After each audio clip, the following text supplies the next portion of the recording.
I'm Keith Olbermann, and this is The Resistance. Try to impeach him, Roger Stone said. Quoting again, just try it. You will have a spasm of violence, an insurrection in this country like you have never seen. Both sides are heavily armed.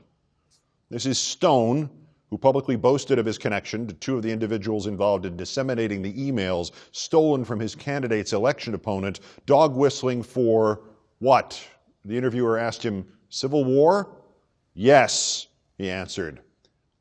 About civil war, quote, that is what I think will happen. People will not stand for impeachment, Stone continued. A politician who votes for it would be endangering their own life. Here again, a dog whistle, this time for assassination. Then the pitiful disclaimer, quoting, there will be violence on both sides. Let me make this clear. I'm not advocating violence, but I am predicting it. These are the arguments against the House and Senate fulfilling its responsibilities and duties as described in the Constitution of the United States. The arguments, as presented by the former senior advisor to Donald Trump's presidential campaign. His arguments, which can be summarized as, I'm not calling for killing congressmen and senators. I'm just saying if any of them dare to try to impeach the president, they could be killed. Oh, and if they do impeach him, his supporters will start a civil war. This is mentioned now, about a week after Stone said it, for several reasons. Firstly, because it is incumbent on all of us to understand that this is how many of Trump's true believers think. Secondly, because it is important to note that having raised this doomsday scenario of violence, insurrection, and civil war, Stone refused to take the opportunity to disavow it or even to discourage it. Thirdly, because Stone has apparently forgotten that if Trump were impeached and removed, he and his, quote, side would no longer have control of the military, and the rebellion and civil war Stone fantasizes about would be a very brief and a very losing one.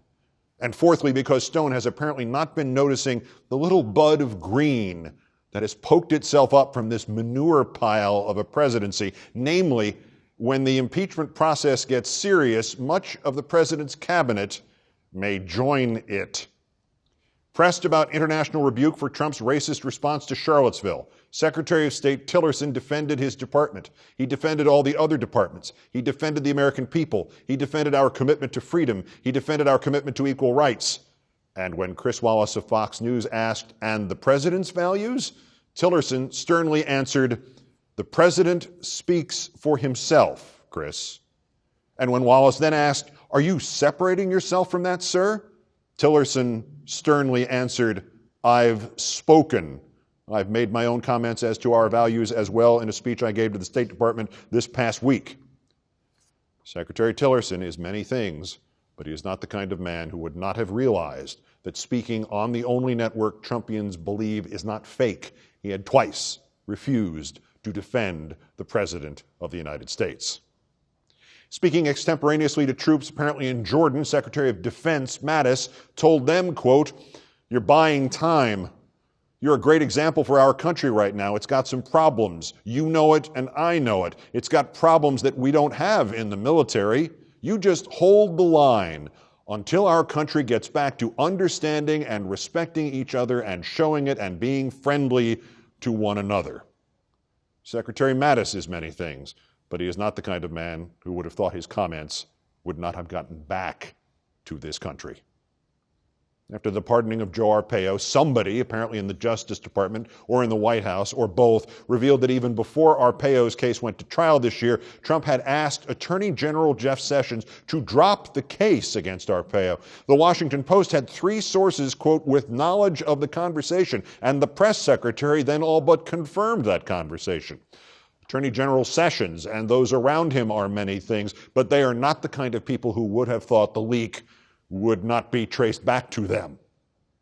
The list goes on and on. Republican senators and congressmen finally speaking out against Trump on Charlottesville, on Arpaio, on the response to Hurricane Harvey, on the Secretary of the Treasury watching the eclipse while standing next to $200 billion in gold, on the military transgender ban, the daughter of the Secretary of the Interior, herself a veteran, calling for his impeachment over that. A website run by a Republican research firm noting with scorn that in 1 month Trump had attacked nearly 1 out of every 7 Republican senators. The little tendrils are popping up through the soil so well fertilized by 7 months of this administration and the president of bullshit. Roger Stone's insurrection may in fact be coming to pass, except it will be nonviolent, and when it is over, it will not be good news for Stone or his fellow travelers. And when it ends, there will not be Trump. Resist. Remove. Peace. P.S. The book of these commentaries and my other writings on Trump will come out October 17th. You can pre-order it now or don't, or just wait for the movie or something.